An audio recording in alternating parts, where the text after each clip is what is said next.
Hebron Ministries. ஹல்லேலூயா. இன்றைக்கு வாக்குத்தத்தத்தை நம்ம வாசித்தோம். ஒரு நல்ல ஒரு வாக்குத்தத்தம். யோபின் புஸ்தகம் 8ஆம் அதிகாரம் 21ஆம் வசனம். இனி அவர் என்னுடைய வாயை நகைப்பினாலும் என்னுடைய உதடுகளை கம்பீரத்தினால் நிரப்புவார். அந்த வசனத்தில் வாசிக்கும் பொழுது 8ஆம் அதிகாரத்தில் யோபு பில்தாத் என்ற ஒரு நண்பன் இருக்கிறான்.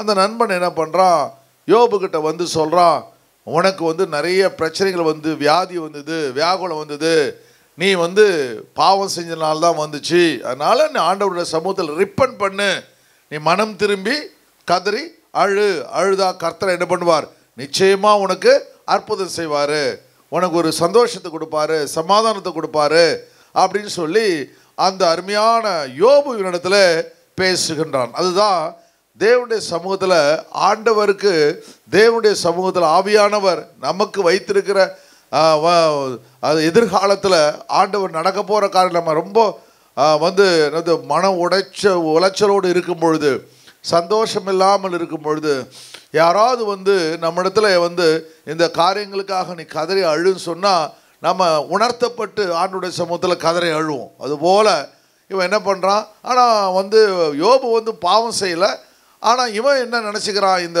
நண்பன் என்ன நினச்சிக்கிறான், பில்தாத் என்ன நினச்சிக்கிறான், யோபு ஏதோ பாவம் செஞ்சால்தான் இந்த காரியம் நடந்துச்சு அப்படின்னு நிறைய பேர் என்ன பண்ணுவாங்க.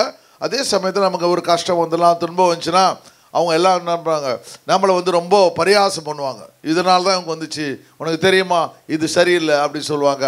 ஆனால் கர்த்தர் ஒருவர் தான் நம்முடைய எதிர்காலத்தை அறிந்தவர். ஹல்லேலூயா. அவர் ஒருவருக்கு தான் தெரியும். உங்களுக்கு வர பாடுகள் பிரச்சனைகள் மத்தியில் மனுஷர்கள் இதை புரிந்து கொள்ள முடியாது, கர்த்தர் உங்களுக்கு புரிந்து கொள்ள இரக்கமுள்ளவராக இருக்கிறார். ஹல்லேலூயா. ஆனால் சொல்கிறான், கவலைப்படாத, இருந்தாலும் கூட ஆண்டவர் உன்னை என்ன செய்வார், உன்னுடைய வாயை நகைப்பினால் சந்தோஷத்தால் ஒரு நாள், ஐயோ இந்த வேதனை, ஏன் இந்த வியாதி எனக்கு வந்துச்சு, ஏன் இந்த கடன் பிரச்சனை வந்துச்சு, ஏன் இந்த குடும்ப பிரச்சனை எனக்கு வந்துச்சு, ஏன் எனக்கு வேலை கிடைக்காம போச்சு, ஏன் எனக்கு குழந்தை பிறக்காமல் போச்சு, ஏன் குடும்பத்தில் இந்த பிரச்சனைகள் எல்லாம் ஒரு நாள் வரும், அதற்கு தேவன் முடிவை உண்டு பண்ணுவார். ஹல்லேலூயா. நம்முடைய ஆண்டவர் எப்படிப்பட்ட ஆண்டவர், எதிர்காலத்தின் தேவன். சொல்லுங்க, என்னுடைய ஆண்டவர் எதிர்காலத்தின் தேவன். ஹல்லேலூயா. எதிர்காலத்தில் என்ன நடக்க போகுது என்பதை தேவன் அறிந்திருக்கிறார். எனக்காக எதிர்காலத்தையே மாற்றுவார். சொல்லுங்க, எனக்காக எதிர்காலத்தையே மாற்றுகிற ஒரு தேவன் என்னோடு கூட இருக்கிறார். சரி, ஹல்லேலூயா. ஆண்டவர் நம்மை ஆசீர்வதிக்க இரக்கமுள்ளவராக இருக்கிறார். சரி, இதில் 4 பகுதியில் நம்ம பார்க்க போகிறோம். இந்த செய்தியினுடைய தலைப்பு ஹோப் ஆஃப் ஜாய், நம்பிக்கையின் சந்தோஷம். நம்ம ஆண்டவர் மேலே நம்பிக்கை வச்சுருக்கிறோம். ஆண்டவர் மேலே அதிகமான ஒரு பெரிய விசுவாசத்தை வச்சுருக்கிறோம். அதனால் கர்த்தர் நிச்சயமாக அதை நிறைவேற்ற வல்லமை உள்ளவராக இருக்கின்றார். லாஃப்டர் இன் த ஃபேமிலி, கர்த்தர் குடும்பத்தில் ஒரு பெரிய சந்தோஷத்தை தேவன் கொடுப்பார். யாரெல்லாம் குடும்பத்தில் மிக வேதனையாக இருக்கீங்களோ, ஆண்டவருடைய சமூகத்தில், ஆவியானவர் சமூகத்தில், ஆண்டவரே என் குடும்பத்தில் ஒரே பிரச்சனையாக இருக்குது ஆண்டவரே, ஏன் ஆண்டவரே இந்த என் வாழ்க்கை அப்படின்னு சொல்லி நீங்கள் மனம் கசந்து இருக்கீங்களா, கர்த்தர் இந்த மாதம், அக்டோபர் மாதம் ஒரு நகைப்பை உங்கள் குடும்பத்தில் கொண்டு வருவார், ஒரு சந்தோஷத்தை ஒரு குடும்பத்தை கொண்டு வருவார், ஒரு பெரிய ஆசீர்வாதத்தை தேவன் ஆண்டவர் இந்த மாதத்தில் கொண்டு வருவார். அதனால் இந்த மாதம் நம்ம எப்படி ஜெபிக்கணும், இந்த 4 காரியங்களுக்காக நம்ம ஜெபிக்க வேண்டும். இந்த அருமையான 4 காரியங்கள். லாஃப்டர் இன் ஃபேமிலி, உங்கள் குடும்பத்தில் ஒரு சந்தோஷத்தை தேவன் கொடுக்க வல்லமை உள்ளவராக இருக்கிறார். 2வது பார்க்கும்போது லாஃப்டர் இன் மினிஸ்ட்ரி, ஊழிய பாதையில் நான் என்னைக்கு ஊழியத்தை ஆரம்பித்தேனோ, என்னைக்கு ஊழியத்துக்கு வந்தேனோ அன்னையிலேருந்து எனக்கு பிரச்சனை வருதுன்னு ஒரு சில பேர் சொல்கிறத நான் நிறைய முறை பார்த்துருக்குறேன். ஹல்லேலூயா. தேவன் சில சமயத்தில் பிசாசு உங்களுக்கு பிரச்சனைகளை கொடுக்கும்பொழுது, ஊழியத்துக்கு வரும்பொழுது பிசாசு உங்களுக்கு பிரச்சனை கொடுக்கும்பொழுது, பிசாசை முறியடிக்கிற தன்னுடைய காலின் கீழே நசுக்கி போட்ட தேவன் உன்னோடு கூட இருக்கிறார் என்பதை விசுவாசிக்க வேண்டும். ஹல்லேலூயா. அதனால் எப்படிப்பட்ட ஊழியத்தை செய்து கொண்டிருந்தாலும் அதை தொடர்ந்து நீங்கள் செய்யுங்கள். ஹல்லேலூயா. பாதியிலே விட்டு விடாதிருங்கள். ஏனென்றால் கர்த்தர் உங்களுக்கு என்று ஒரு நிச்சயமாக ஒரு வெற்றியை வைச்சிருக்கிறார், ஒரு ஜெயத்தை வைச்சிருக்கிறார். ஹல்லேலூயா. பிசாசு உங்களை பயமுறுத்ததான் முடியும், ஒரு நாள் வெற்றி அடைய முடியாது. ஹல்லேலூயா. சரி, 2வது காத்தோம். 3வது லாஃப்டர் இன் டெம்பிள், ஆலயத்தின் காரியங்களில் நிறைய உபத்திரவங்கள் வருகிறது, நிறைய சபைகள் அடித்து நொறுக்கப்படுகிறது, நிறைய சபைகள் இந்தியா முழுவதும் பிரச்சனைகளுக்குள்ள இருக்கிறத பார்க்க முடியுது. நேற்று கூட நான் பார்க்கும்பொழுது தூத்துக்குடியில் நிறைய சபைகளை அங்கே மூடப்பட்டது, பிரச்சனைகள் இருந்ததை நான் கேள்விப்பட்டேன். அதுபோல் நிறைய பிரச்சனை இருக்குது. ஆண்டவர் இந்த மாதம் நீங்கள் ஜெபிக்க போகிறீங்க, இந்த இந்தியாவில் இருக்கிற அத்தனை ஆலயத்திற்காக ஜெபிக்க போகிறீங்க. ஆண்டவரே, ஆவியானவரே, எங்கள் ஆலயத்தில் ஒரு பெரிய சந்தோஷத்தின் ஆலயத்தின் நன்மையினால் நீ திருப்தியாவா என்று இருக்குது ஆண்டவரே. அதுபோல் ஆண்டவரே, பரிசுத்தாவியானவரே, ஆலயத்தில் ஒரு பெரிய சந்தோஷம் ஆண்டவரே. இந்தியாவில் இருக்க அத்தனை சபையிலையும் கர்த்தர் நீர் பாதுகாத்து அந்த ஆலயத்திற்கு வேண்டிய ஒரு பெரிய ஆசீர்வாதத்தை நீர் தரும்படியாக, அந்த விசுவாசிகளுக்கு தரும்படியாக ஜெபிக்கிறேன்னு சொல்லி நாம் ஜெபிக்க வேண்டும். 3வது ஆலயத்திற்காக ஜெபிக்கிறோம். 4வது லாஃப்டர் இன் ஹெவன். ஆண்டவர், நீங்கள் படுகிற பாடுகள், படுகிற கஷ்டங்கள், துன்பங்கள் எல்லாம் நீங்கள் கிறிஸ்துவுக்காக படுகிறது, தேவனுடைய ராஜ்யத்திற்காக நீங்கள் பாடுபடுகிறீர்கள். ஹல்லேலூயா. அதனால் எத்தனை உபத்திரவங்கள் வந்தாலும் கர்த்தர் பரலோகத்தின் சந்தோஷத்தை கர்த்தர் நமக்கு வைத்திருக்கிறார். ஹல்லேலூயா. லாஃப்டர், ஒரு நாள் நீங்கள் நகைப்பீர்கள் என்று ஆண்டவர் சொல்கிறார். அதனால் 4 காரியங்களை கர்த்தர் இந்த புதிய மாதத்தில் கொடுக்க போகிறார். ஒன்று என்ன பார்த்தா, நம்முடைய குடும்பத்தில் ஒரு பெரிய மாறுதலை கர்த்தர், change God is going to bring. கர்த்தர் நம்முடைய குடும்பத்தில் ஒரு பெரிய மாற்றத்தை கர்த்தர் கொண்டு வர போகிறார். ஹல்லேலூயா. நம்ம சபையாக இந்த மாதம் முழுவதும் ஜெபிக்கணும். ஜெபிக்கும்போது இந்த 4 பாயிண்ட்டை வச்சு ஜெபிக்கணும். இந்த 4 பாயிண்ட்டை வச்சு ஜெபிக்கும்பொழுது ஒரு பெரிய காரியங்கள் நீங்கள் பார்ப்பீங்க. இந்த அக்டோபர் மாதம் அவங்க சாட்சி சொல்லும்போது பார்ப்பீங்க எத்தனை அருமையான அற்புதங்களை கர்த்தர் செய்தார். ஹல்லேலூயா. 4 காரியங்கள் நம்ம இன்று பார்க்க போகிறோம். நான் ஒரு சின்ன சேயிங்ஸ் கோட் ஒன்று கொடுக்குறேன். 2 people, one is seeing the harvest, one is seeing the seeds. 2 பேர் 2 people, one is seeing the harvest, one is seeing the seeds ன்னு எழுதிங்க. 2 people, 2 வகையான மக்கள் இருக்கிறார்கள்.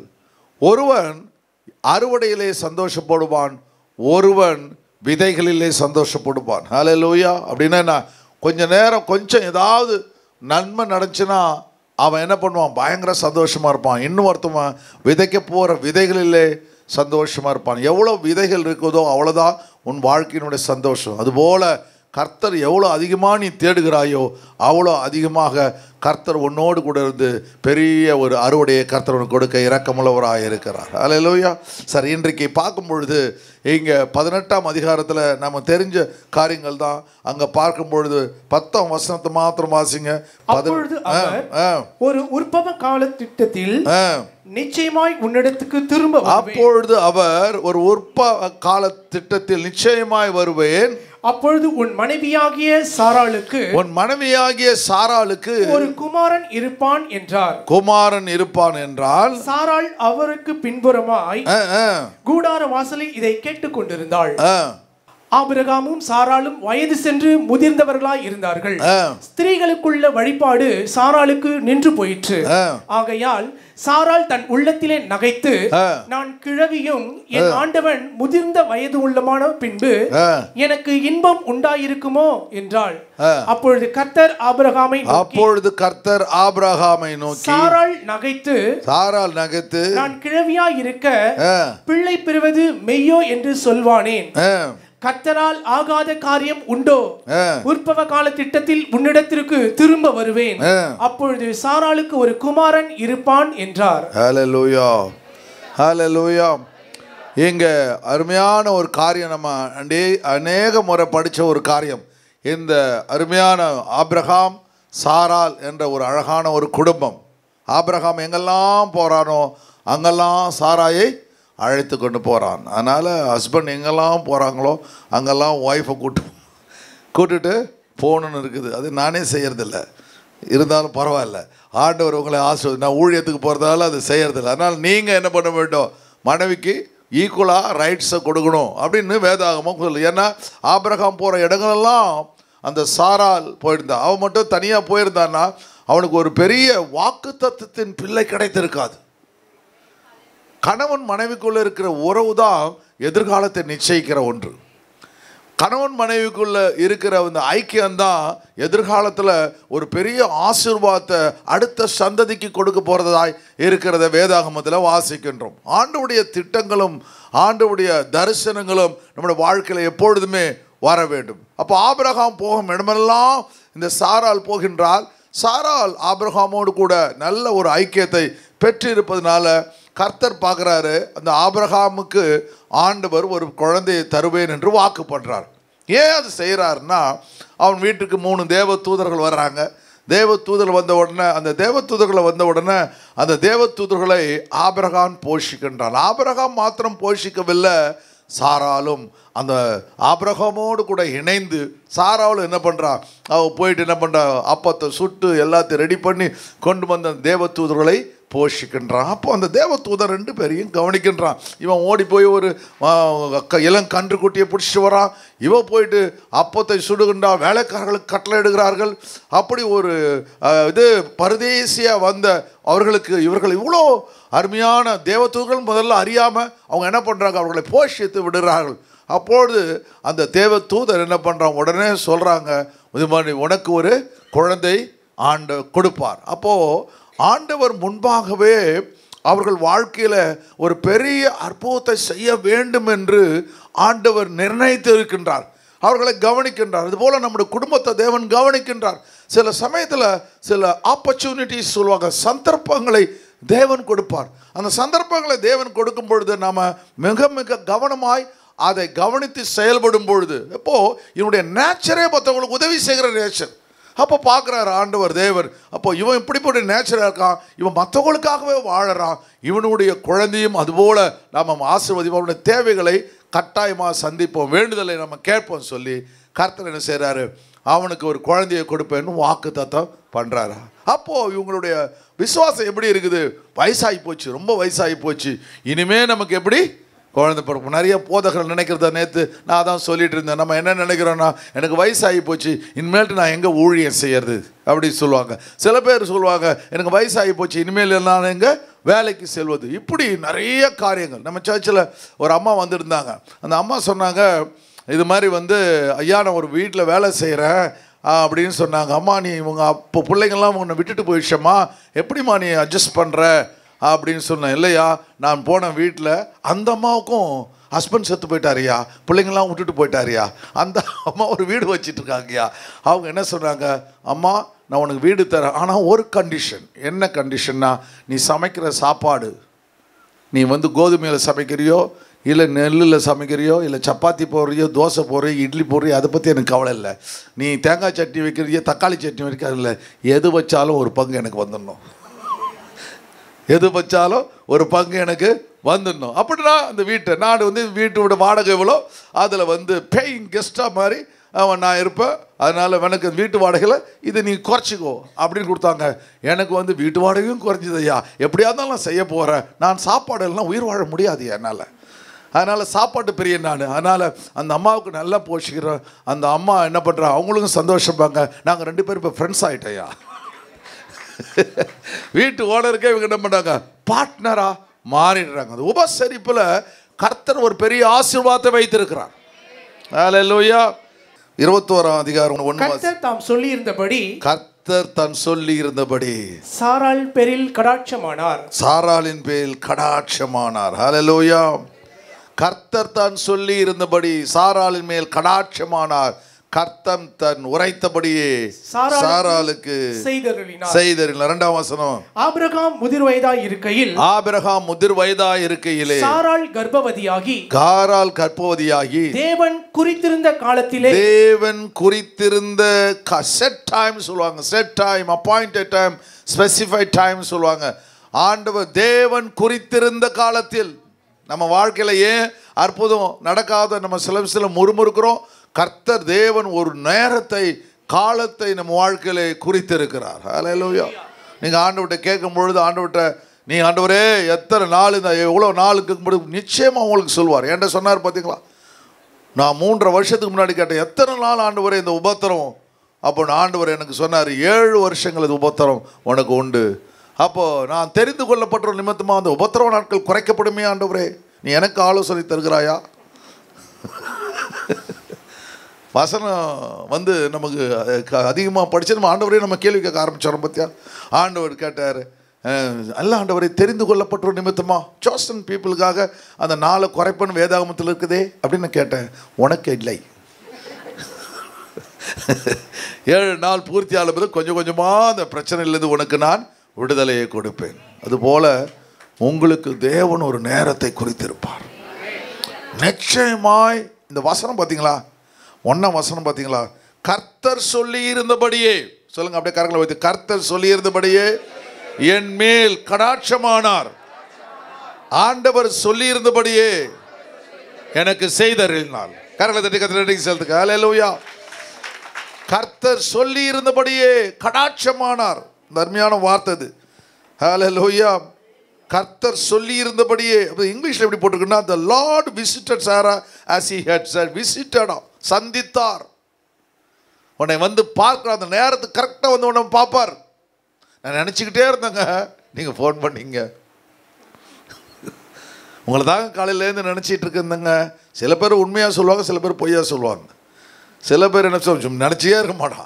ஆனால் நான் உங்களுக்கு காலையிலேருந்து நினச்சிட்டு இருந்தேங்க, நீங்கள் கரெக்டாக ஃபோன் எடுக்கிறீங்க. சில பேர் உண்மையால் நினச்சிருப்பாங்க, அவங்க ஃபோன் பண்ணுவாங்க. அது உங்கள் பிரச்சனை. அப்போது சொல்லி இருந்தபடியே கடாட்சமானார். அந்த முதிர் வயதில் இயற்கைக்கு அப்பாற்பட்ட ஒரு அற்புதத்தை தேவன் செய்து விடுகிறார். 100 வயதில் ஆண்டவர் எங்கேயும் உலகத்தில் நடக்காத அற்புதம். அவனுக்கா பிறக்குமா? 100 இயர்ஸில் உலகத்தில் எந்த மூலையில் நடக்காத ஒரு அற்புதத்தை இந்த வேதாகமம் குறிப்பிட்டு இருக்கிறது. ஹல்லேலூயா. அதுலேருந்து என்ன தெரிஞ்சுக்கொள்கிறான்னா, நடக்க முடியாத, நிறைவேற முடியாத அற்புதங்களை ஆண்டவர் நம்முடைய வாழ்க்கையில செய்வார். இது செத்து போச்சு, இது முடிஞ்சு போச்சு. அதனால தான் எபிரேயர் புத்தகம் ரொம்ப அழகாக எழுதுறான். அவர் சரீரம் செத்து போனவள் என்று சொல்லப்பட்ட சாராளுக்கு தேவன் குழந்தையை கர்த்தர் கொடுத்தார். அதுபோல் நம்மளோட வாழ்க்கையில் அந்த பாஸ்ட் திங்ஸ் முடிஞ்சு போச்சு, என்னால் எதுவுமே செய்ய முடியாது அப்படின்னு நினச்சாலும் கர்த்தர் அதை வாய்க்க பண்ண வல்லமை உள்ளவராகிற. உங்கள் குடும்பத்துக்காக அப்படியே கரங்களை, என்ன பிரச்சனை உங்கள் குடும்பத்திற்கோ அந்த பிரச்சனையை அப்படியே சொல்லி ஜெபிங்க. கர்த்தர் ஒரு பெரிய காரியத்தை கடாட்சியர்ல போகிறார். ஹல்லேலூயா. தேவன் சொன்னதை செய்ய வல்லமை உள்ளவராக இருக்கிறார். ஹல்லேலூயா. ஹல்லேலூயா. ஹல்லேலூயா. அந்த அருமையான சகரியாவுக்கு எலிசபெத்துக்கு குழந்தை இல்லை. அவங்க ஆண்டோடைய சமூகத்தில் போயிட்டு அவங்க கதறி அழறாங்க. அப்போது ஆண்டவர் தேவன் என்ன பண்ணுறாரு, சகரியாவை பார்த்து சொல்கிறாரு, 1:13 மட்டும் வாசிங்க. அவனை நோக்கி, சகரியாவே பயப்படாதே, உன் வேண்டுதல் கேட்கப்பட்டது. உன் மனைவியாக எலிசபெத் உனக்கு ஒரு குமாரனை பிறப்பால், அவனுக்கு யோவான் என்று பெயரிடுவாயாக. ஹல்லேலூயா. குழந்தையுடைய பேர் கூட சொல்லிடுறார். நீங்கள் ஆண்டவுடைய பிள்ளையாக இருந்தால் கர்த்தர் என்ன செய்வார், நீ உன் குழந்தைக்கு வைக்க போகிற பேரையே சொல்லிடுவார் முன்னாடியே. எப்படிப்பட்ட கடவுள்! அதே மாதிரி அவனுக்கு பேர் வைக்கிறான் பார்த்தீங்களா? அது நிறைவேறுகிறத பார்த்தீங்களா? ஆனால் இவன் வாய் உளறிட்டே இருப்பான். அதனால் சொல்லிட்டாரு, ஏன்னா அவிசுவாசமா எனக்கு வயசாகி போச்சு, எங்கடா ஆபிரகாமுக்கு அதை செய்யலை பார்த்தீங்களா? ஆனால் இவனுக்கு வாயை மூடிடுறாரு. சில பேர் வாயை மூடணுங்க. ஏன் உங்களுக்கு அற்புதம் நடப்பாருக்குன்னா, உங்களுடைய நோறு சரியில்லைது, வாய் சரியில்லைங்க. வாய் உளறதுனால உங்களுக்கு வர ஆசீர்வாதங்களை நீங்களே என்ன பண்ணுறீங்க, தடுத்து நிறுத்தங்க. சகரியாவை பற்றி அவருக்கு தெரியும், அதனால் ஊமையாக்கிட்டார் அவனை. ஸ்லேட்டில் தான் எழுதி காமிக்கிறாரு. அப்போ பாருங்க, சில சமயங்களில் அற்புதங்களை தேவன் என்ன பண்ணுறாரு, கொடுக்குறாரு. அந்த அற்புதம் உனக்கு கிடைக்காம போக கூட உனக்கு உதவியும் செய்கிறார் பாருங்க. அப்போ ஊமையாக்கி கடைசியில் அந்த குழந்தை பிறகுது பார். எவ்வளோ ஆச்சரியமாக காரியங்களை கர்த்தர் நமக்கு செய்கிறார். ஹல்லேலூயா. அப்போ தேவனுடைய திட்டங்கள், பரிசுத்தாவினுடைய திட்டங்கள் எல்லாவற்றையும் செய்ய இரக்கமுள்ளவராக இருக்குது. லூக் 8ஆம் அதிகாரத்தில் வாசிக்கும் போது, எவீருன்னு ஒரு அருமையான ஜெப ஆலய தலைவன் ஆண்டவர்கிட்ட வரா.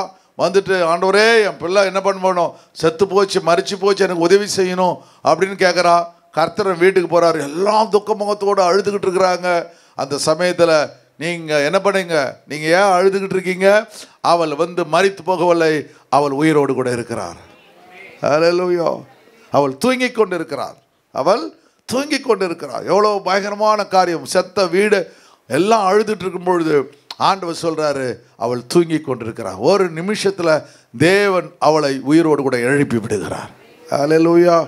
அப்போது அவிசுவாசமான காரியங்களை ஆண்டவர் விசுவாசமாய் மாற்றி விடுகிறார். அற்புதங்களை தேவன் செய்து விடுகிறத பார்க்க முடிகிறது. அதனால் நம்முடைய வாழ்க்கையில் எப்பொழுதுமே பரிசுத்த ஆவியானவர் நம்மோடு சொல்கிற காரியம், திட்டங்கள் என்ன என்றால், ஆண்டவருடைய சமூகத்தில் நாம் அக்கிரமங்களுக்குத்தான் அக்கிரமங்கள் தான் மறிக்க வேண்டுமோ ஒழிய, ஆண்டவருடைய வாழ்க்கையில் எப்பொழுதுமே அற்புதங்களை செய்ய வல்லமை உள்ளவராக இருக்கிறார். ஹல்லேலூயா.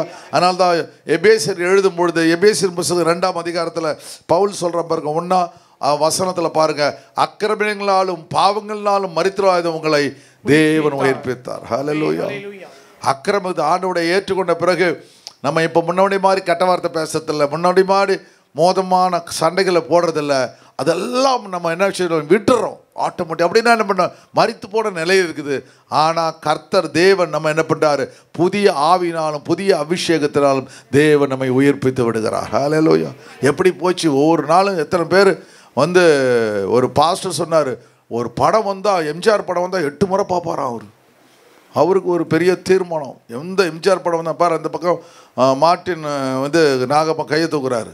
எத்தனை படம் பார்த்துரு இங்கே நம்ம சர்ச்சில் எத்தனை படம் பார்த்து மார்ட்டின்?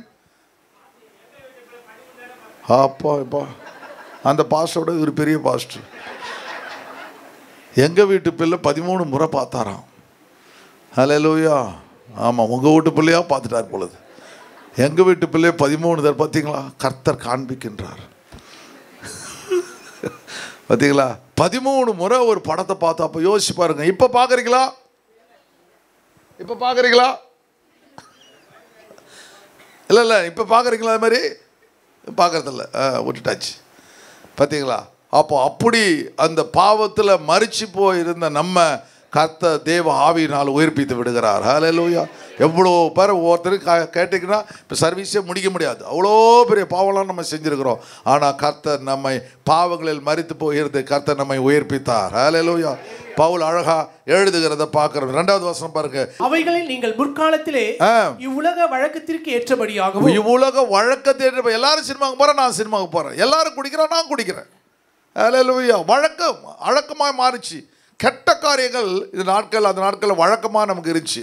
கீழ்ப்படியாமையின் பிள்ளைகளிடத்தில் இப்பொழுது கிரியை செய்கிற ஆகாயத்து அதிகார பிரபுவாகிய ஆவிக்கேற்றபடியாகவும் நடந்து கொண்டீர்கள். அவங்க நல்லா அழகா எழுதுறான், பியூட்டிஃபுல். ஏன் நடந்தீங்கன்னா, உங்களுக்கு அப்ப பிரபு யாரு?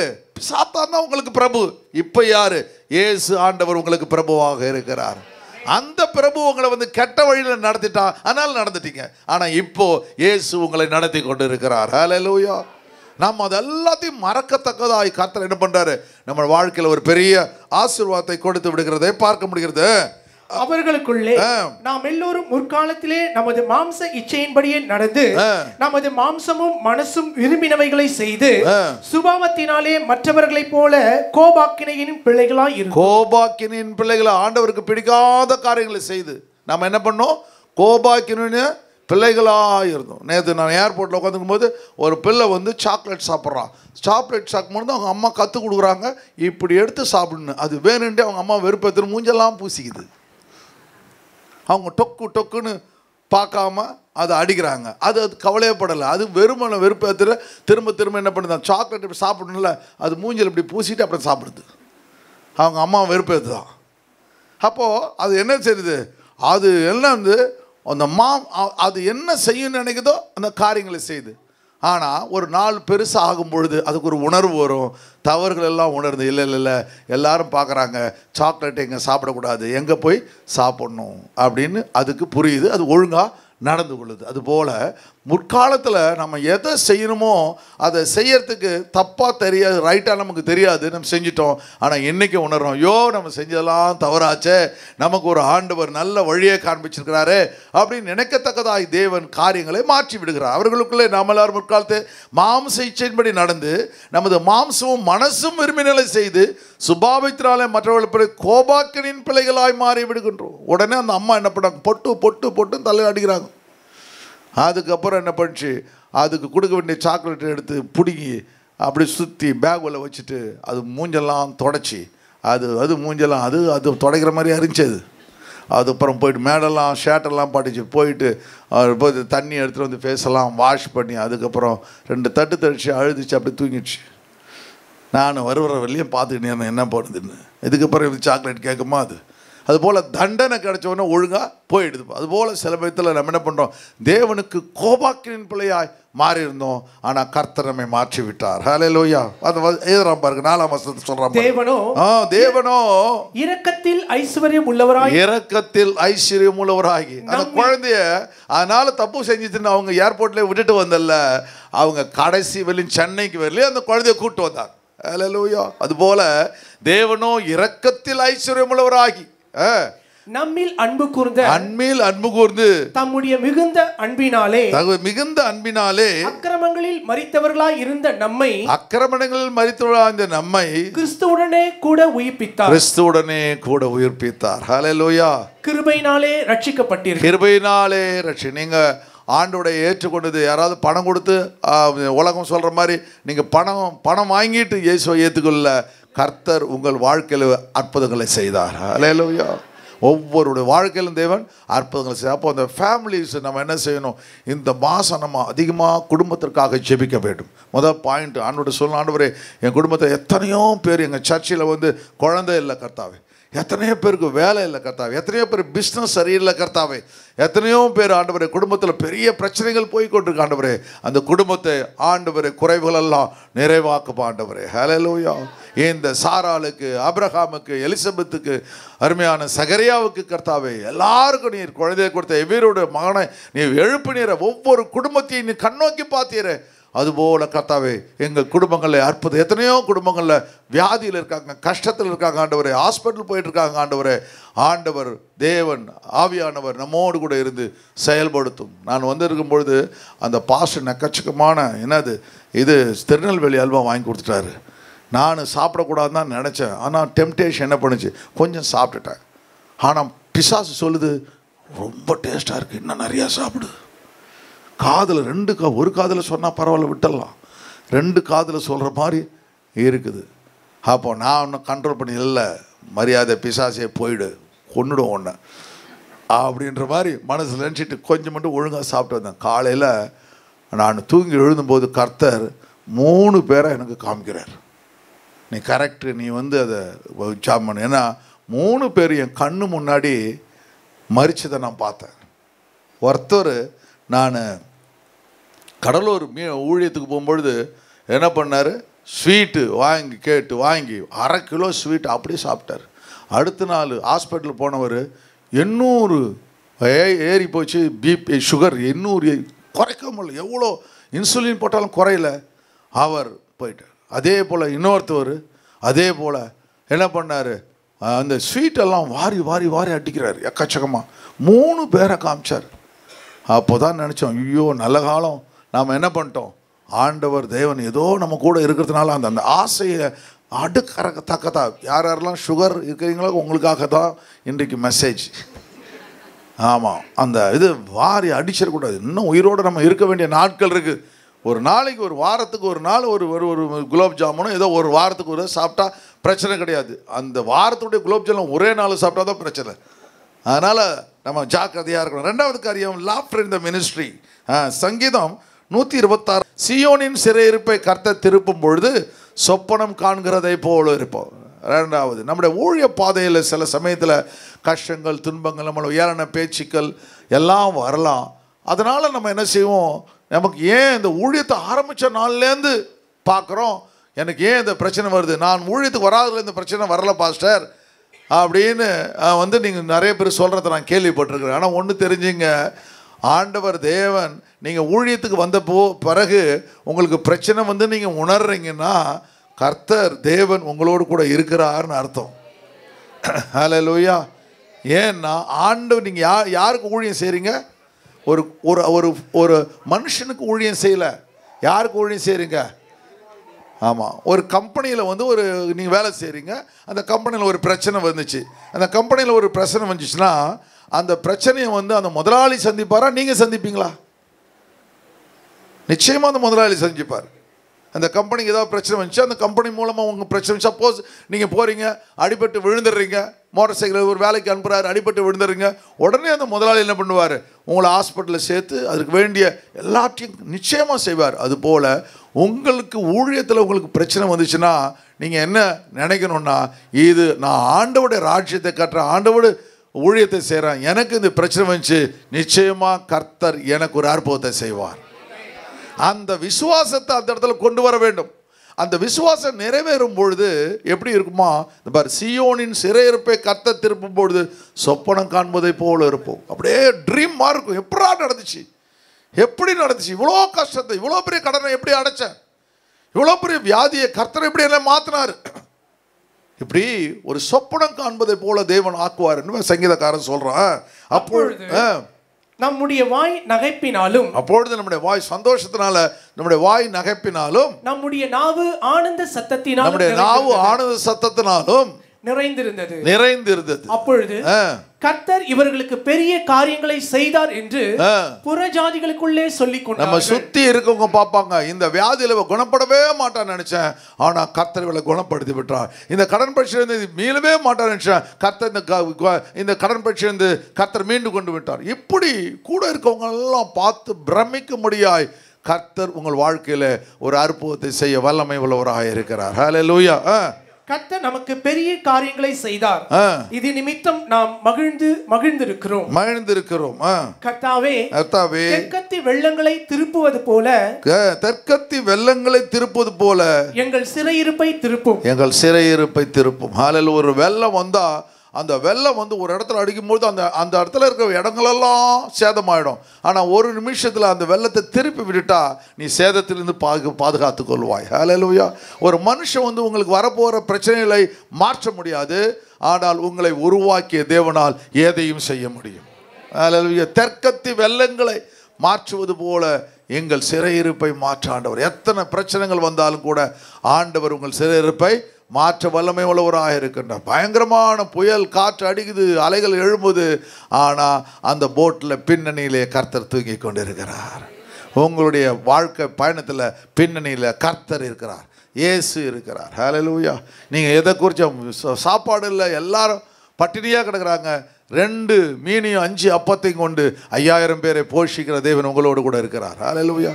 அப்போ நான் யோசித்தேன், 5000 பேர் சாப்பாடுக்கா ஆண்டவர் சாப்பாடு போடுவோன்னு கிளம்பி வந்துட்டானுங்க பாருங்க. அவனுக்கு வந்தது சும்மா ஒரு 2 மணி நேரம் பிரசங்க கேட்டு போகலான்னு வந்தானுங்க. ஆனால் எத்தனையோ நாள் இயேசுவோடு தங்கி விடுகிறார்கள். சாப்பாட்டை பற்றி அவனுக்கு கவலை இல்லை, எதை பற்றியும் கவலை இல்லை. ஆனால் கர்த்தர் எல்லாரையும் திருப்திப்படுத்தி அனுப்புகிறார். அதனால் அவரை தேடி வந்த உங்களுக்கு ஒரு திருப்தியை கர்த்தர் கொடுப்பார். ஹல்லேலூயா. 5ஆம் வசனம் வாசிங்க. கண்ணீரோட விதைக்கிறவர்கள் கம்பீரத்தோட அறுப்பார்கள். ஹல்லேலூயா. உன் விதைகளை எதெல்லாம் நீ கண்ணீரோடு விதைக்கிறாயோ அவற்றை ஒரு நாள் வரும் கம்பீரத்தோடு அறுப்பாய். உன் வாழ்க்கையில் ஒரு கம்பீர சத்தத்தை கர்த்தர் வைத்திருக்கிறார். ஹல்லேலூயா. அதனால் ஊழியத்தில் நான் இதை செஞ்சேன் கர்த்தர் எனக்கு கஷ்டத்தை கொடுத்தார் என்று ஒரு நாளும் நம்ம சொல்லக்கூடாது. அவையெல்லாம் நீ விதைத்த விதைகள் ஒரு நாள் 30, 60, 100 பறந்துடும். ஹல்லேலூயா. எவ்வளோ நான் சான்ஸ் கிடைத்தோ அப்பெல்லாம் ஊழியம் செய்து விட வேண்டும். ஹல்லேலூயா. ஆண்டவர் திட்டங்களும் தேவனுடைய தயவுகளும் ஆசீர்வாதம். நான் வீட்டில் உட்காந்துருக்கலாம், ஜாலியாக இருக்கலாம். காலையில் மார்னிங் ஃப்ளைட்டு போகிறோம், 3 மணிக்கு எழுந்திருக்கணும். 3 மணிக்கு எழுந்து இங்கேருந்து 5:45 ஃப்ளைட்டு அது. அப்போ 3 மணிக்கு எழுந்தால் தான் ஏர்போர்ட்டுக்கு போயிட்டு அங்கே 4 மணிக்கு அங்கே இருக்கணும் ஏர்போர்ட்டில். 3 மணிக்கு எழுந்து போயிட்டு அங்கே இறங்கி மறுபடியும் போயிட்டு மீட்டிங் ஆட்டம் பிரசங்கம் பண்ணிவிட்டு ஈவினிங் 4 மணி ஃப்ளைட்டில் வரணும். அப்போ எவ்வளோ பலம் வேணும், எல்லாமே இருக்கும். ஆனால் பெரிய சந்தோஷம், நான் கண்ணீரோடு விதைக்கிறேன், கர்த்தர் எனக்கு கம்பீரத்தோடு அறுவடையை கர்த்தர் கொடுப்பார். ஹல்லேலூயா. இப்போ எவ்வளோ சான்ஸ் நம்ம கிடைக்குது. அப்போ பார்த்தா அவங்க 200 பாஸ்டருக்கு கர்த்தர் பிரயோஜனமான வார்த்தைகளை கர்த்தர் கொடுத்தார். அவங்க போகும்பொழுது எங்களால் இதை மறக்கவே முடியாது அப்படின்னு சொல்லப்போ அந்த பாஸ்டர் அதை எடுத்துகிட்டு போயிட்டு அவர் தன்னோட சபைக்கு அதை ஆலோசனை கொடுப்பார். அந்த சபை விசுவாசிகள் என்ன பண்ணுவாங்க, அதை ஏற்றுக்கொண்டு தன்னுடைய குடும்பத்துக்கு மற்றவர்களுக்கு கொடுக்கிறார்கள். அப்போ அந்த விதை என்பது 30, 60, 100 தேவன் பலன் தருகிறது. விதை என்பது தேவனுடைய வார்த்தைகள். ஹல்லேலூயா. இப்போ ஆண்டவருடைய வார்த்தைகளை நீங்கள் கேட்கும் பொழுது அதை மற்றவர்களுக்கு கொடுக்கும் பொழுது கர்த்தர் 30, 60, 100 பலன் கொடுக்க இரக்கமுள்ளவராக இருக்கிறார். வசனம் பாருங்க, அடுத்த வசனம். அள்ளித்தூவும் விதையை சுமக்கிறவன் அழுது கொண்டு போகிறான். பார்த்தீங்களா? அள்ளித்தூவும் விதையை சுமக்கிறவன் அழுது பண்ணி. ஏன்னா பயங்கரமான கஷ்டம். அந்த நிலம் விளைஞ்சாதான் அவனுக்கு காசு, சாப்பாடு எல்லாமே. அப்போ எத்தனை நாள், ஒரு 3 மாதம் 4 மாதம் அவன் காத்திருக்க வேண்டும். அப்போ தூக்கிட்டு போய் தன் பாரத்தோடு போய் எவ்வளோ விதைக்கு எவ்வளோ அந்த விதை எவ்வளோ அது அறுவடை கிடைக்கும், அது மழை வருமா, தண்ணி பாய்ச்ச முடியுமா, நஷ்டம் வருமா, லாபம் வருமா தெரியாது. அழுது கொண்டே அவனை சொல்கிறாளா, அழுது கொண்டே போனான். ஆனாலும் தன் அறுத்த அரிகளை சுமந்து கொண்டு கம்பீரத்தோடே திரும்பி வருகிறார். ஹல்லேலூயா. உங்களுக்கு ஒரு நாள் கம்பீர சத்தத்தை கர்த்தர் கொடுப்பார். ஹல்லேலூயா. இந்த மாதத்தில் அந்த கம்பீர சத்தத்தை நீங்கள் கேட்கும்படியாக கர்த்தர் செய்வார். ஹல்லேலூயா. அப்போ நீங்கள் சிந்துகிற ஒவ்வொரு துளியின் கண்ணீரையும் கர்த்தர் தன் துருத்தியிலே வைத்திருக்கிறார். அவைகளெல்லாம் எண்ணப்பட்டிருக்கிறது போல கர்த்தர் நீங்கள் செய்கிற பிரயாசம் ஒன்றும் வீணா போவாது. அதனால் ஆண்டவருடைய சமூகத்தில் நீங்கள் உண்மையாக இருங்க. கர்த்தர் உங்களை கொண்டு பெரிய காரியங்களை கர்த்தர் செய்வார். பவுலை கொண்டு போயிட்டு 16ஆம் அதிகாரத்தில் ஆக்ஸ் சாப்டரில் பார்க்கும்பொழுது அவனை பவுனி சீலாவை தொழுமரத்தில் கட்டி அவனை அடிக்கிறானுங்க பாருங்க, பயங்கரமாக அழுகிறாங்க. ஆனால் அந்த அடிகளையோ அந்த சிரமத்தையோ கஷ்டத்தையும் ஒரு நாளும் கவலைப்படலை, கம்பீரமாக பாடுறானுங்க, தேவனை துதித்து பாடுறாங்க. பார்க்குறாரு, என்னடா இவ்வளோ அடியை வாங்கின்னு, இவ்வளோ கஷ்டத்தின் மத்தியில் சிறைச்சால் இருக்கான், அதிக அசிங்கம். ஒருத்தன் ஜெயிலுக்கு போனால் எவ்வளோ அசிங்கம், அவ்வளோ ஜெயிலுக்கு போயிட்டு அடியை வாங்கி அங்கே தேவனை துதிக்கிறான். அதெல்லாம் பெருமையாக நினைக்கிறான். ஆண்டவருக்காக நான் ஜெயிலுக்கு வந்தேன், ஆண்டவருக்காக அடி வாங்கினேன் அப்படின்னு நினைக்கும்பொழுது கர்த்தர் அஸ்திபாரங்களை அசைத்து விடுகிறார். ஹல்லேலூயா. அதை பார்த்த உடனே அங்கே இருந்த ஜெயிலர் அவன் என்ன பண்ணுறான், ஐயோ ஓடி தன்னை குத்தி கொள்ள போகிறான். உடனே கவலைப்படாத இருப்பா, ஏன்னா இந்த இவங்களை என்னது கைதிகளை தப்ப விட்டுட்டா ரோமருடைய சட்டத்தின் பிறகு கொலை செஞ்சுருவாங்க, அடுத்து கொண்டு போட்டுருவாங்க. உடனே இவங்க போகிறான். அப்போ எந்த ஆள் அவனை அடித்தானோ அவன் போயிட்டு அந்த சிறை கைது பவுலுடைய காயங்களை கழுவுகிறான். ஹல்லேலூயா. எங்கே அற்புதம் நடக்காதுன்னு நினைக்கிறியோ அங்கே தேவன் அஸ்திபாரங்களை அசைப்பார். ஹல்லேலூயா. இவங்ககிட்டேருந்து எனக்கு ஒன்று நடக்காது, இங்கேருந்து ஒன்று வராது அப்படின்னு நினைக்காதீங்க. கர்த்தர் அஸ்திபாரங்களை அசைப்பார். சொல்லுங்கள், எனக்காக கர்த்தர் அஸ்திபாரங்களை அசைப்பார். ஹல்லேலூயா. தேவனால் கூடாத காரியம் ஒன்றும் இல்லை. பெரிய காரியங்களை செய்கிற தேவன் என்னோடு கூட இருக்கிறார். கரங்களை தட்டி கர்த்தருக்கு நன்றி செலுத்துங்க. ஹல்லேலூயா. ஒரு நிமிஷத்தில் அந்த குடும்பம் முழுவதுமாய் ரட்சிக்கப்பட. அப்போது அழுகையின் அந்த கண்ணீரில் கர்த்தர் பெரிய அறுவடையை கர்த்தர் வச்சிருக்கிறார். உங்கள் வாழ்க்கையில் கர்த்தர் பெரிய ஆசீர்வாதங்களை கொடுக்க இரக்கமுள்ளவராக இருக்கின்றார். ஹல்லேலூயா. கலேஷியன் சாப்டர் 6, 7, 8 வாசிக்கிறோம். மேலும் திருவசனத்தில் உபதேசிக்கிற சகல நன்மையாலும் பகிர்ந்து அளிக்க கடவன். ஹல்லேலூயா.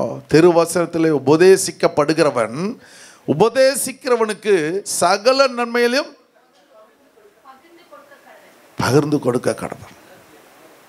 அந்த மீட்டிங்லாம் போகும்பொழுது எனக்கு நான் அந்த நாட்களில்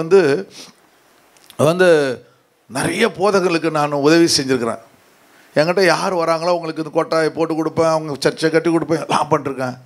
ஆனால் இன்றைக்கி பார்க்குறேன், அவங்க யாரெல்லாம் என்னை கூப்பிட்றாங்களோ கரெக்டாக சண்டே சொல்ல கரெக்டாக டிக்கெட் எனக்கு ஃப்ளைட் டிக்கெட் அனுப்பிச்சு, போர்டிங் பாஸ் கூட அனுப்பிச்சு, பாஸ்டர் நீங்கள் போய் லைனில் நிற்கக்கூடாது அப்படி சொல்லி போர்டிங் பாஸ் கூட நேரம் சரன்னு போய் டக்குன்னு மேலே போகிற அளவுக்கு அனுப்பிச்சு போகும்போது வரும்பொழுது அது முடிச்சு இவ்வளோ வாங்கிட்டு வந்திருக்கேன் பாருப்பா.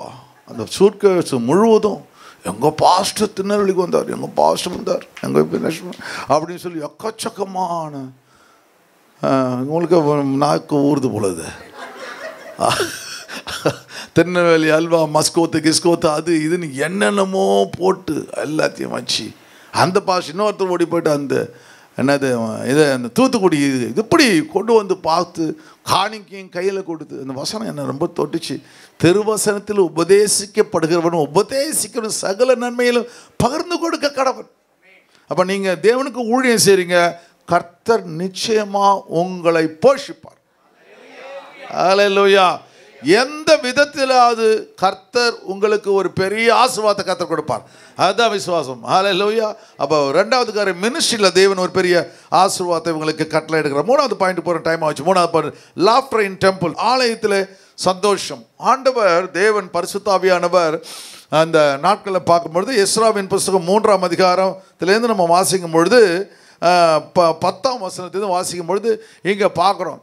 முதல்ல பார்த்தோம், சாலமோன் ஒரு அழகான தாவீதும் சாலமோன் ஒரு அழகான ஆலயத்தை கட்டுறாங்க. ஃபஸ்ட் கிளாஸ் ஒரு பெரிய ஆலயத்தை கட்டி எழுப்புறாங்க. அந்த ஆலயம் தரமட்டமாக நொறுக்கப்படுகிறது. எல்லாம் முடிஞ்சு போச்சு, இனிமேல் நமக்கு ஆலயமே இல்லை அப்படின்னு சொல்லி அந்த மக்கள் கதறி அழறாங்க. ஆனால் கர்த்தர் என்ன செய்கிறார், அந்த ஆலயம் நொறுக்கப்பட்ட பிறகு, அது இடிக்கப்பட்ட பிறகு அவர்களெல்லாம் சிறைப்பிடித்து கொண்டு போகப்படுறாங்க. சிறைப்பிடிச்சிட்டு போனவங்கெல்லாம் நினைக்கிறாங்க இதுபோடு நம்ம வாழ்க்கை முடிஞ்சு போச்சு, 70 வருஷங்கள் சிறையிருப்பு. ஆனால் கர்த்தர் என்ன செய்கிறார், இயற்கைக்கு அப்பாற்பட்ட சூப்பர் நேச்சுரல் மிரக்கல், இயற்கைக்கு அப்பாற்பட்ட ஆசீர்வாதத்தை செய்கிறார். அடிமையாக இருக்கிறாங்க, பணம் கிடையாது, வீடு கிடையாது, எதுவுமே செய்ய முடியாது, வேறு நாட்டில் இருக்கிறாங்க. கர்த்தர் என்ன செய்கிறாரு, கோரஸை கர்த்தரை எழுப்புகிறார். அவன் நினச்சி பார்த்துருப்பானா, ஒரு அடிமையாக போகிற இடத்துல வந்து அந்த ராஜா பணம் கொடுப்பான், அந்த ராஜா இவர்களை வந்து அழகாக சகல மரியாதை லெட்டர் கொடுத்து அனுப்புகிறான். அந்த எந்தெந்த நாடு வழியாக கடந்து போகணும், அந்த ஒவ்வொரு இடத்துக்கும் லெட்டர் கொடுத்து அனுப்புகிறான். எந்த யாரும் தொடக்கூடிய அத்தனை நாடுகளும் இவங்க தலைமையின் கீழே இருக்குது. எல்லா நாடுகளும் பெருசாக தேய்ச்சி விடுது. அப்போ இவன் போய்ட்டு ராஜ கம்பீரத்தோடு போய் ஆலயத்தை கட்டுகிறார். ஒரு ராஜா எப்படி தாவீது சாலமோன் ஆலயத்தை கட்டாங்களோ அதுபோல் எஸ்ரா நெகேமியா அலங்கத்தையும் ஆலயத்தையும் கட்டுகிறார்கள். கட்டும் பொழுது அந்த அருமையான பகுதியை இங்கே நம்ம பார்க்குறோம். நம்ம சர்ச்சு கட்டும் பொழுது கூட இந்த பகுதியை வாசித்தான் கடகால் போட்டோம், ஃபவுண்டேஷன் போட்டோம். அந்த பகுதியை நீங்கள் வாசிங்க ஒரு முறை கூட. சிற்பாசிகள் கர்த்தருடைய ஆலயத்திற்கு அஸ்திபாரம் போடுகிற பொழுது இஸ்ரவேல் ராஜாவாகிய தாவீதுடைய கட்டளையின்படியே கர்த்தரை துதிக்கும்படிக்கு வஸ்திரங்கள் தரிக்கப்பட்டு பூரிகைகளை ஊதுகிற ஆசாரியரையும் தாளங்களை கொட்டுகிற ஆசாபின் அடிக்கிறாங்களா அது பூரிகைகளை ஊதுகிற ஆசாரியரையும் தாளங்களை கொட்டுகிற ஆசாபின் குமாரராகிய லேவியரையும் வாசிக்கிறவங்க கர்த்தர் நல்லவர். அவங்க சொல்றாங்க கர்த்தர் நல்லவர். ஹல்லேலூயா. அப்படியே கண்ணீர் நிறைஞ்ச அழுகையில சொல்றாங்க கர்த்தர் நல்லவர். ஹல்லேலூயா. நடக்கவே நடக்காது. எருசலேம் மறுபடியும் ஆலயம் கட்டப்படாது நினைச்சவங்களுக்கு சொல்றாரு அது நீங்கள் அப்படியே நம்ம எல்லாம் கரங்க போய் சொல்லுமா, எங்களுடைய ஆண்டவரும் நல்லவர். எங்கள் ஆலயத்தை நாங்கள் இழந்து போயிருக்கிறோம் ஆண்டவரே. அஸ்திபாரம் போட்ட இடங்கள் இடிக்கப்பட்டிருக்குது கர்த்தாவே. ஹல்லேலூயா. நீ நல்லவர் ஆண்டவரே. வாசிங்க கர்த்தர் நல்லவர். இஸ்ரவேலின் மேல் அவருடைய கிருபை என்றும் உள்ளது. என்னுடைய எப்ரோன் சபையின் மேல் அவருடைய கிருபை என்றும் உள்ளது என்று புகழ்ந்து துதிக்கையில் மாறி மாறி பாடினார்கள். கர்த்தரை துதிக்கையில் ஜனங்கள் எல்லோரும் கர்த்தருடைய ஆலயத்தின் அஸ்திபாரம் போடப்படுகிறது நிமித்தம் மகா கம்பீரமாய் ஆரவரித்தார்கள்.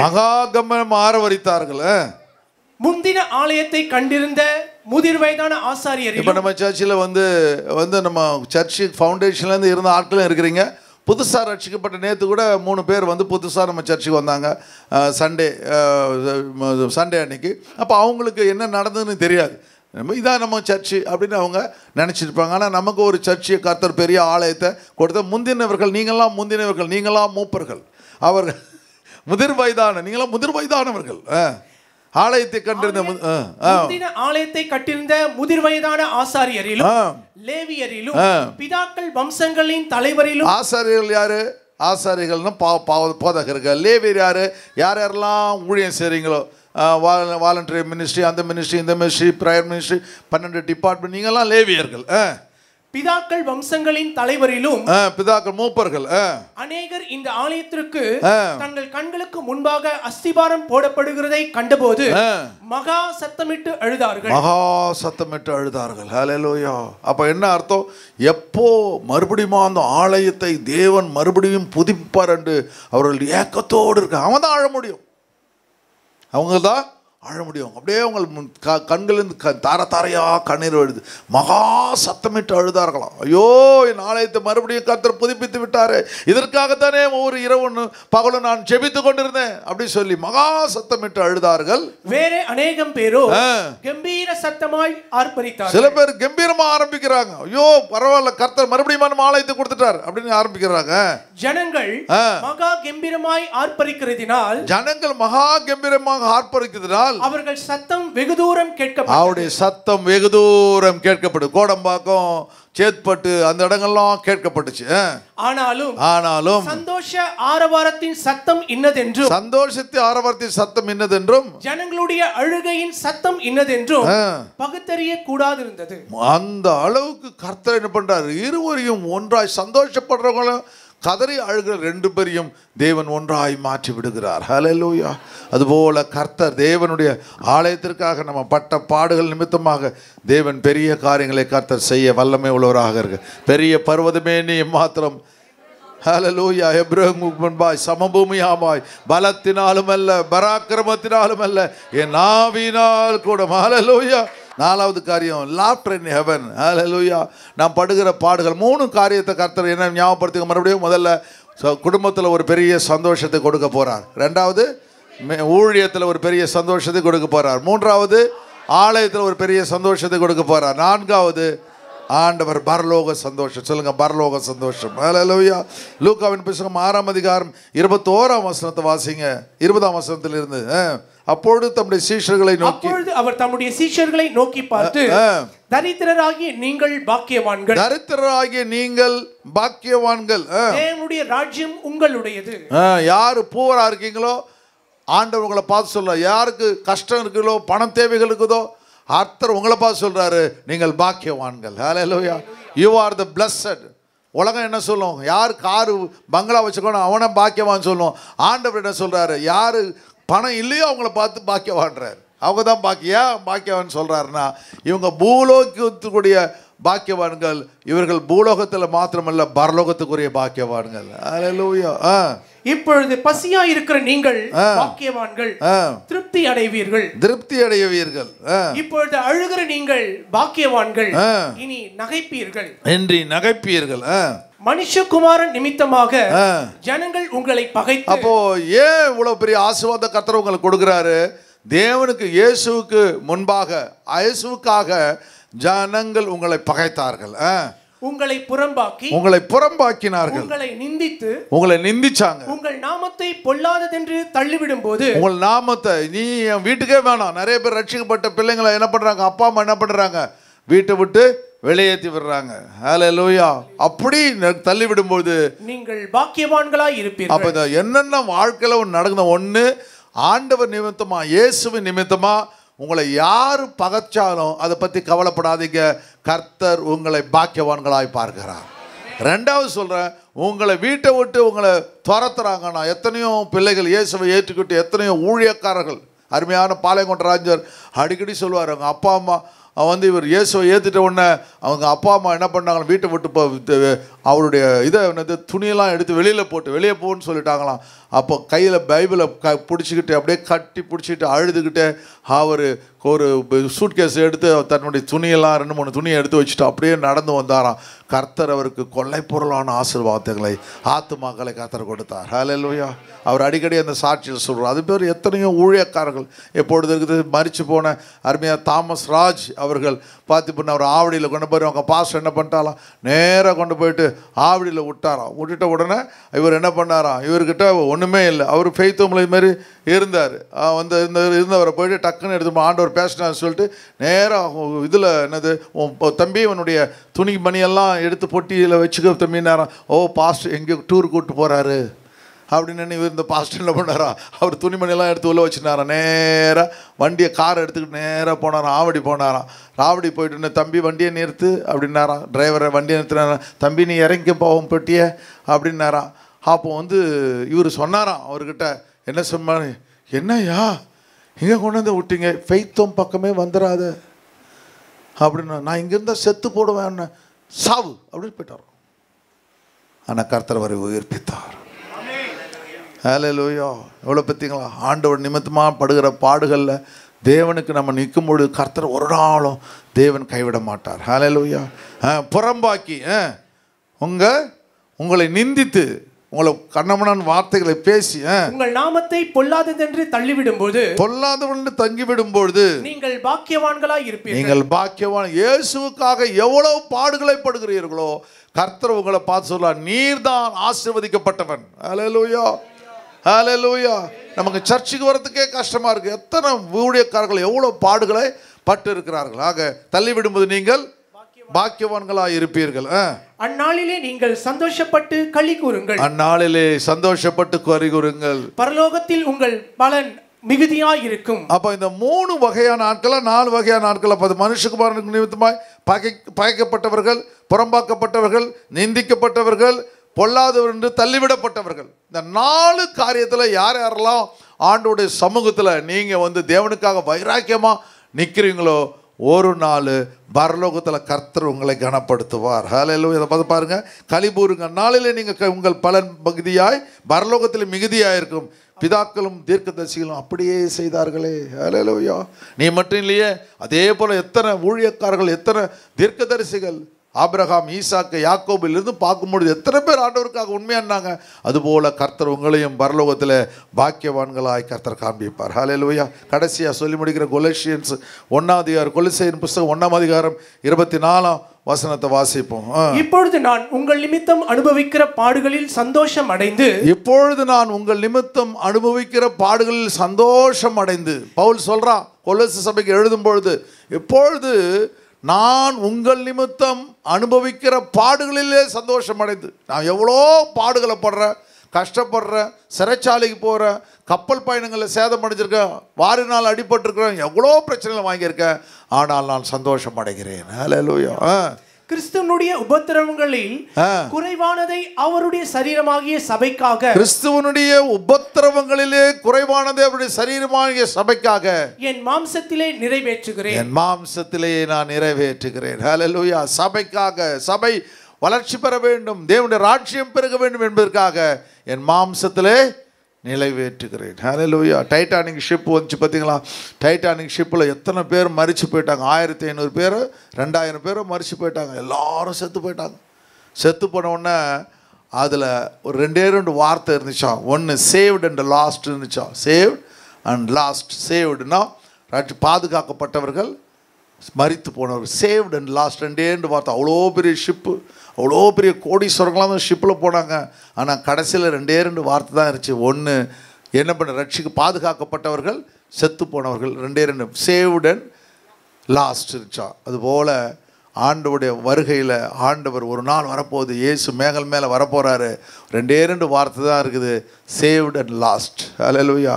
பாதுகாக்கப்பட்டவர்கள், வருகையிலே போகிறவர்கள், வருகையிலே கைவிடப்பட்டவர்கள். ஹல்லேலூயா. ஆண்டவர் 4வது காரியம் ஆண்டவர் சொல்கிறாரு, பரலோகத்தில் நம்முடைய சந்தோஷம் நிறைவாகும்படி நாம் நடந்து கொள்ள கர்த்தர் இரக்கமுள்ளவராக இருக்கிறார். நம்முடைய வாழ்க்கை முழுவதும் தேவனுக்கு அர்ப்பணிக்கும் பொழுது ஒரு பெரிய சந்தோஷத்தில், இம்மையில் மாத்திரமல்ல மறுமையிலும் தேவன் கொடுக்க இரக்கமுள்ளவராக இருக்கிறார். ஹல்லேலூயா. மரணம் எப்படி வரும் என்று தெரியாது. எத்தனை கொரோனா வந்து எத்தனை பேர், எத்தனை ஊழியக்காரர்கள் மரித்து போய்விட்டார்கள். ஆனாலும் கூட ஒரு பெரிய நிச்சயத்தை கர்த்தர் நமக்கு கொடுத்திருக்கிறார். எப்போ மரித்தாலும் அவரோடு கூட நான் உயிரோடு கூட இருப்பேன். ஹல்லேலூயா. இன்றைக்கு கர்த்தர் நம்மோடு கூட 4 காரியங்களை, நம்பிக்கையின் சந்தோஷம். ஹல்லேலூயா. 4 காரியங்கள்.